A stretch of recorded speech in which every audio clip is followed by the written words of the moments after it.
Your mind and your body are part of the same system. They influence each other. When you are happy, you look happy. You, you sound happy and you use happy words. Try to be miserable while you jump in the air and clap your hands. Or try to be happy as you slouch in a chair and let your head droop. Your attitude controls your mind, and your mind delivers the body's language. Sorry, and your mind delivers the body language.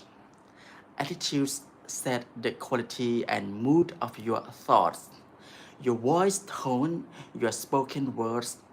Most importantly, they govern your facial and body language. Attitudes are like trays on which we serve ourselves up to other people. Once your mind is set into a particular attitude, you have very little ongoing conscious control over the signals your body sends out. Your body has a mind of its own, and it will play out the patterns of behavior associated with whatever attitude you find yourself experiencing. Next page. A really useful attitude. No matter what you do or where you live, the quality of your attitude determines the quality of your relationships, not to mention just about everything else in your life. I have been using the same bank branch for the last 8 years. From time to time, someone I have never heard of before sends me a letter spelling my name wrong to tell me what a pleasure it is to have me as a special customer. No matter how hard they try to improve their personalized service. However, banks are pretty much the same all over, and my bank is really no different from the rest. So why do I still bank there even though too new?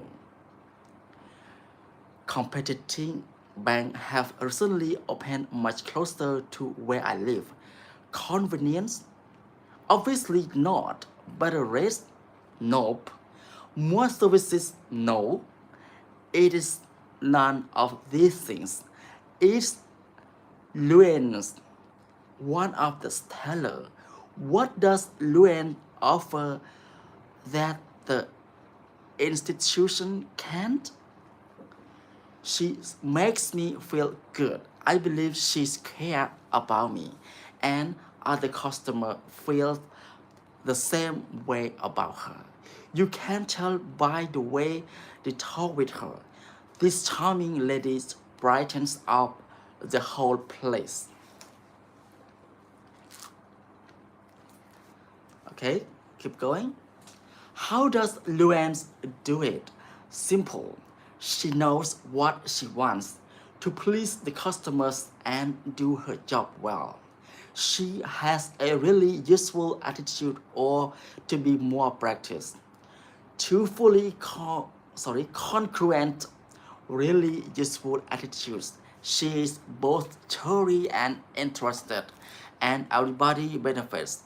Me, the customer, her colleagues, her company, no doubt, her family, and above all, herself. What Luann sends out with her really useful attitude comes back to her a thousandfold and becomes a joy as self-fulfilling reality. And it doesn't cost a cent. A really useful attitude. Any two people can have widely different attitudes toward the same set of experiences. However, When two people react to the same experience with the same attitude, they share a powerful natural bond. Attitudes have the tendency to be infectious, and because they are rooted in emotional interpretation of experiences, they can be distorted and shaped. They can be wound up or wound down. What happens when people lose control and become angry? They look belligerent body language. Their voice tone is harsh and they use menacing words. They can be very scary to be around from the point of view of making people like you or even getting willing cooperation. We call this a really useful attitude. How often have you seen infuriated parents berating their children for knocking over the bananas at the supermarket, or bored, uninterested shop assistants, or cranky, impatient doctors? They are all putting out they are all putting out useless attitudes. Oh, I think 2 pages, 3 pages are done. And the last one.